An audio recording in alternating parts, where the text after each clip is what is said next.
Okay, this video is going to be breaking down the van life. I have just started the van life and I'm already starting to get a little bit worried. So we're going to talk about all of the things related to van life, what you should worry about, what I'm worrying about in my situation currently. So let's get going. Okay, so I figured I would talk about this on the camera. It's the point of the channel. So I recently purchased a 2016 Mercedes Sprinter van, and I'm going to be turning it into sort of a mobile camping / YouTube studio. The purpose is I want to be able to, at any time at the drop of a hat, hop into the van, drive somewhere, be able to record, edit, upload a video all within the same location, and that way I can kind of go about my life and do whatever I want, but also be able to work out of this van from any spot. Now, I'm a YouTuber, so I'm lucky enough to have a job where I can probably do that out of a van, but some people are not. However, it's not as easy for me still, because that means that when I'm thinking about the van, there's a multitude of things I need in the van. I need lots of power, I need editing computers, I need distance between me and the camera so it can see me, I need audio insulation so that way it's not super loud and tinny when I'm recording with my microphone. I need phantom power for the microphone.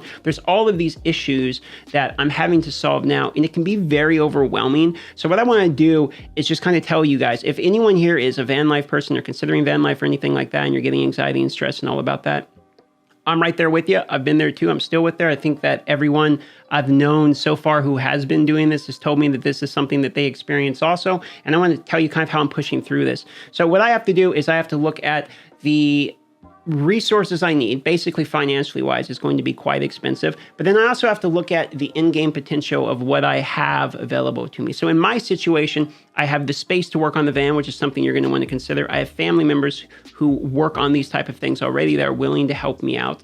Okay, so that's a big part of it. I have the job that allows me to eventually move into this thing if I even wanted to, so I can dip my toe into it while kind of still working at the same time and still having a place, etc. So I have a lot of things that are pushing me towards actually building out this van without it being completely a disgusting opportunity. Like I can't actually do this without it draining me too much, is what it seems like.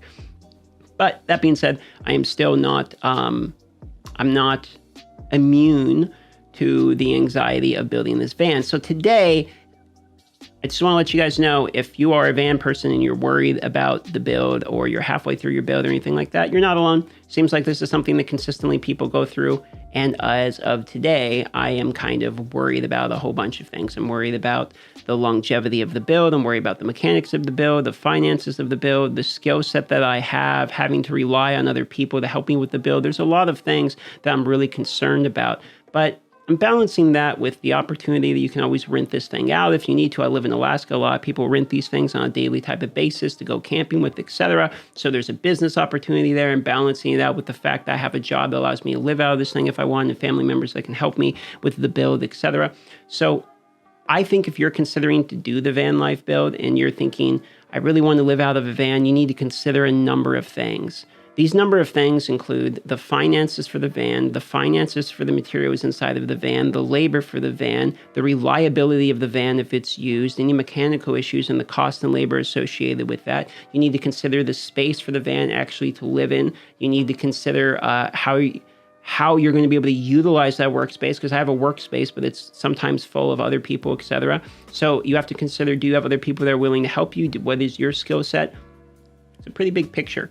Not to discourage you away from it, but to give you the reality of it. For me, that I've done, this is my 4th day now of owning this van, and the reality of all of the difficultness of this van are starting to hit me a little bit. So it's quite scary. So if you're hitting the point where it's quite scary, I think that's pretty normal. I think most people would feel this way. You have to realize building these vans are essentially like trying to build a small, tiny home. You're basically building an entire cabin, only just the size of a van. So you have to learn electrical, carpentry, solar. I mean, you have all of these crazy things that normally would not be something that your skill set is going to be involved in, but that's kind of part of the fun. I think if you are the type of person that will enjoy new skills, working with your hands, or a difficult challenge, it might be for you. But do not underestimate the amount of things that you're going to have to consider, and the stress and anxiety and all that will come with the fact that you're building out this project. You're not alone with it, but it is something to consider. So for today's update,